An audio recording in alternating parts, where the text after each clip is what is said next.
Ahora vamos con el segundo punto. Diferencia entre remordimiento y arrepentimiento. Aquí debemos entender dos cosas, tanto en el día a día de hoy y tanto en el pasado. Hay las dos diferencias grandemente entre arrepentimiento y remordimiento. Y créanme, las dos siempre han existido, eso no podemos negarlo. Precisamente por esto nosotros debemos entender el concepto y la definición de cada uno de ellos. Ahora bien, en este ejemplo y en este tema vamos a utilizar precisamente como ejemplo de este tipo de cada una de las definiciones a dos principales discípulos del Señor Jesucristo. El primero pues es Judas, simplemente de un remordimiento, y el segundo de un arrepentimiento genuino, que fue Pedro. Ahora, ¿por qué ponemos esto? Bueno, en el video vemos en uno de ellos que Dante Gebel dice que la confesión de Judas fue mucho más sincera que la de Pedro. ¿Pero esto será real? ¿Esto será realmente conforme a la palabra? Porque muchas veces eso es lo malo de utilizar palabras vacías y palabras totalmente almáticas, que las soltamos porque suenan bonito, que las decimos porque suenan impactantes, pero a través o a raíz de la escritura nos vamos dando cuenta que no es del todo correcto y no es del todo cierto. Ahora bien, la pregunta aquí es más importante. ¿Qué hicieron cada uno en las respectivas situaciones que se encontraban? Recordemos que uno lo vendió, o sea Judas, y otro lo negó, o sea Pedro. Al fin de cuentas, ambos participaron en la traición o ambos lo traicionaron. Entonces ahí precisamente le damos la razón, digamos, vamos a poner empates con este personaje Dante Gerber, que estamos empatados. Le damos la razón a Dante Gerber, sí, ahí ambos lo traicionaron, ambos tuvieron la misma pesadez de culpa. Bueno, ahí estamos de acuerdo. Pero vamos, aquí nos vamos a refugiar precisamente a lo que dice el fundamento original, o sea, en el idioma griego de las dos palabras que encontramos, que son las siguientes: metanoia y metamelomai.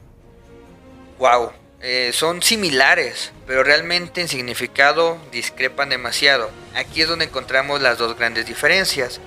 Metanoia, ¿qué quiere decir eso? Bueno, pues viene precisamente del griego y quiere decir que es un cambio de mente o cambio de dirección.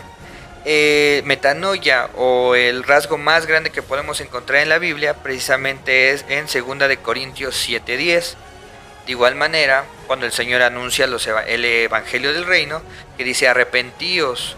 También cuando el apóstol Pedro dice comparte el Evangelio, pues también es el arrepentimiento. También cuando Pablo habla del arrepentimiento, habla de una metanoia, o sea, de la que te llevaba el pecado, debes cambiar para seguir a Cristo. O sea, cambio de dirección, un cambio de mente, para que la muerte ya no te persiga. O sea, seas salvo a causa de Jesucristo. Y metamelomai es preocuparse después o lamentar. O sea, precisamente es algo demasiado similar al remordimiento. ¿Qué quiere decir eso? Que me preocupo más o estoy angustiado por las consecuencias de los actos, o sea, por lo que vendrá después. O en el momento estoy pues meramente tranquilo y después viene el momento de preocuparse, ya cuando veo las cosas más complicadas. O simplemente me lamento, digo, híjole, ya cometí el error, pero pues hasta ahí. Aquí el ejemplo más grande que vemos lo vemos precisamente en Mateo 27:3.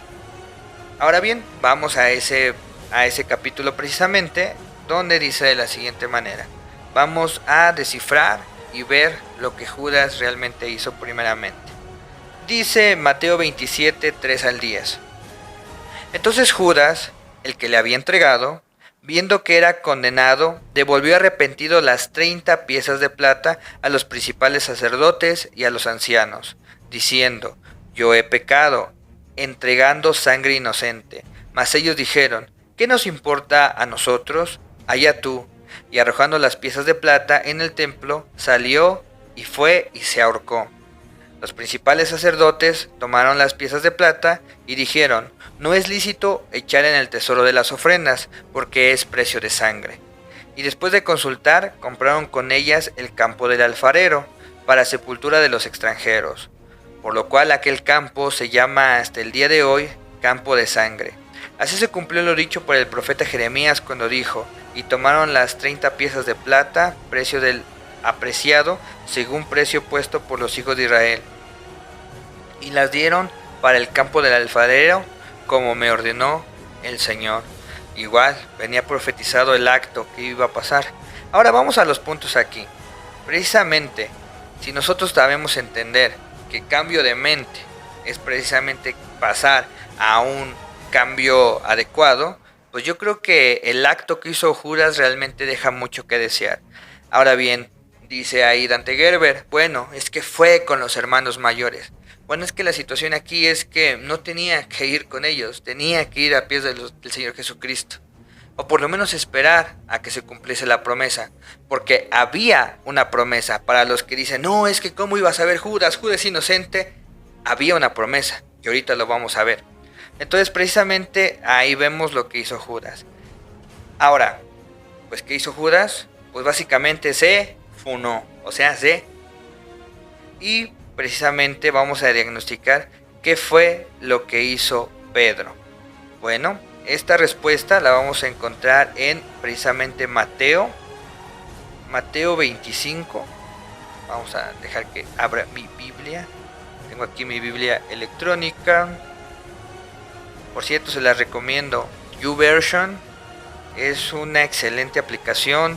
Ahí viene la Biblia completa, vienen traducciones, vienen la Biblia audible. No, es una chulada de aplicación, de verdad. Y de verdad les va a ayudar mucho a todo lo que puedan hacer en cuestión de estudios, de todo este tipo de cosas. Les va a ayudar bastante. Van a ver que sí. Ahora aquí vamos a buscar precisamente Mateo 26.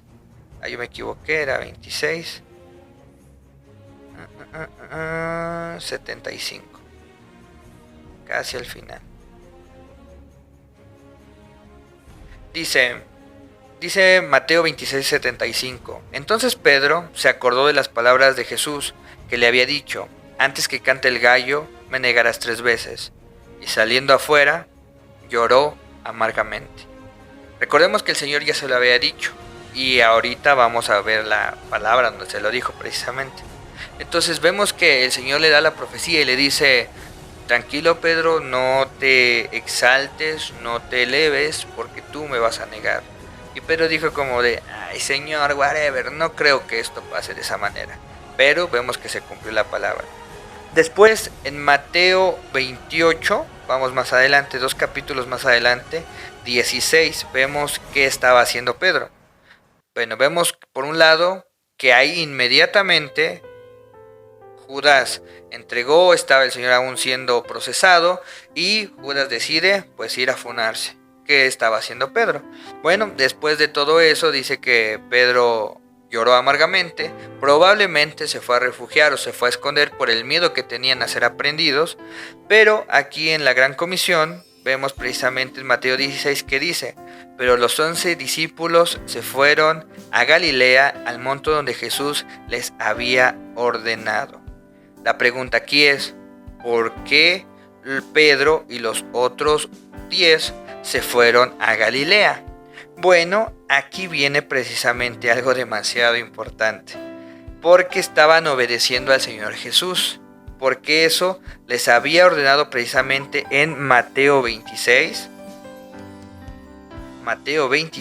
32, la cual vamos a leer. Vamos a checarlo aquí, ¿dónde está? Aquí. Vamos a leer desde el 30, ¿no?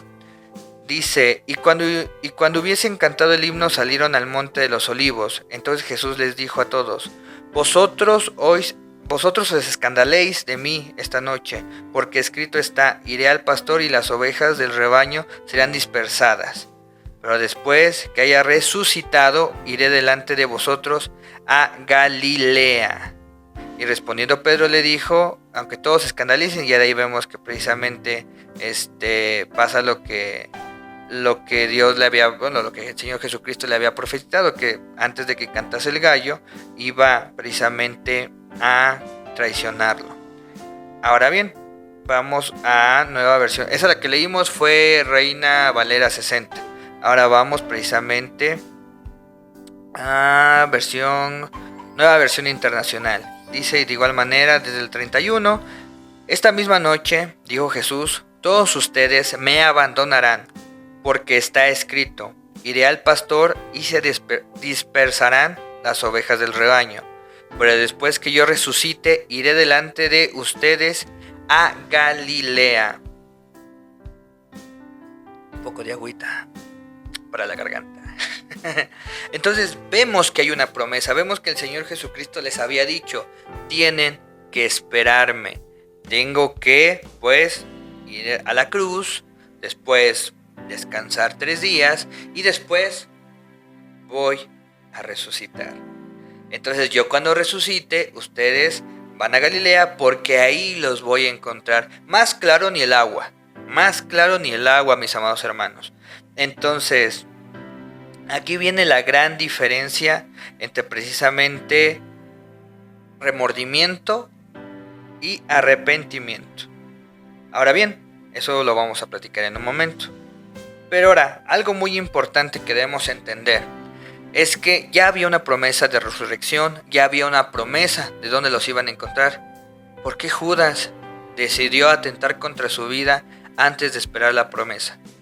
Por una simple y sencillísima razón, y ahí no les va a gustar a los seguidores de Dante Gerber, es que Judas no creía en Jesús.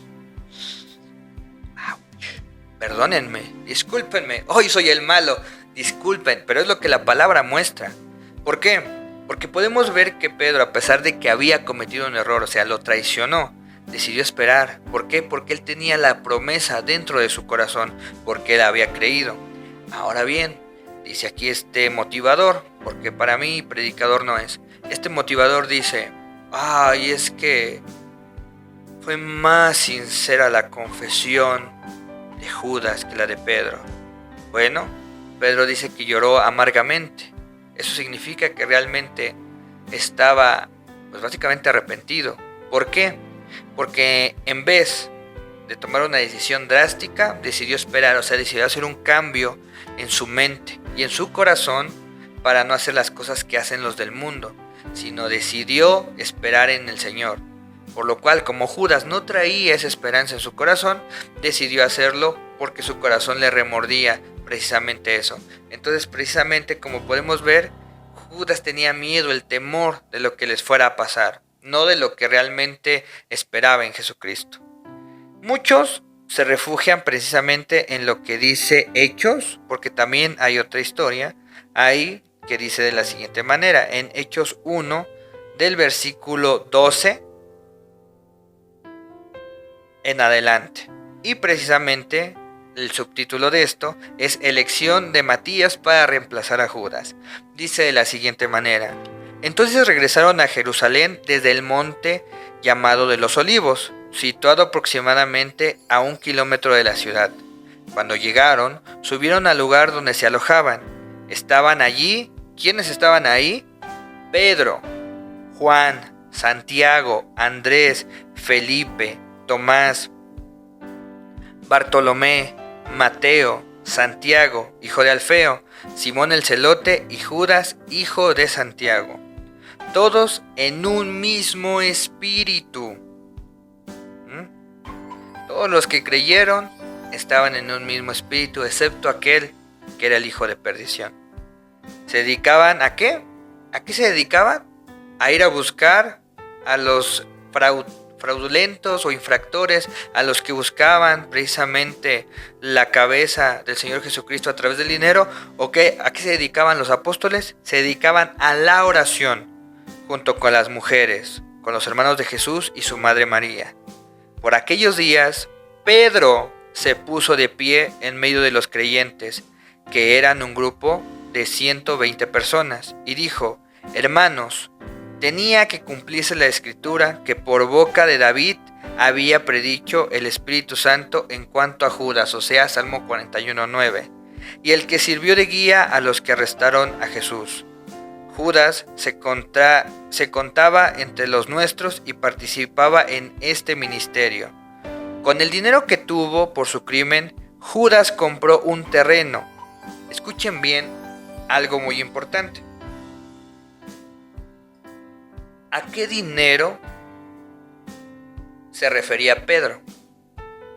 Eso es algo muy importante, porque vemos que en Mateo precisamente Judas devuelve esas monedas, pero después los fariseos lo compran. Ahora bien, vamos a ver. Dice, Judas compró un terreno.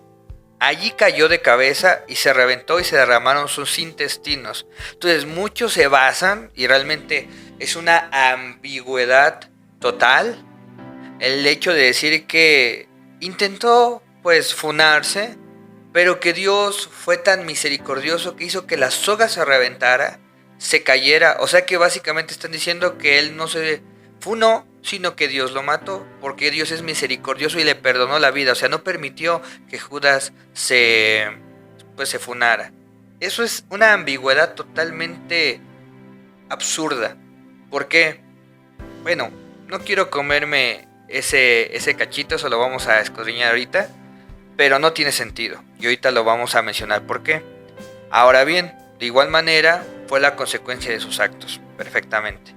Dice, todos en Jerusalén se enteraron de ello, así que aquel terreno fue llamado Aceldama, que en su propio idioma quiere decir campo de sangre. Entonces aquí podemos ver dos cosas, o poner dos significados. La primera, la que dice Mateo, que los fariseos pues meramente ellos lo compraron para el entierro de todo eso. Ahora, no dice la palabra de Dios aquí que ese dinero fue el de las 30 monedas, sino que fue a causa de su corrupción o de lo que él robó. Entonces probablemente Judas ya tenía ese terreno con lo que se había robado pues del ministerio del Señor Jesucristo.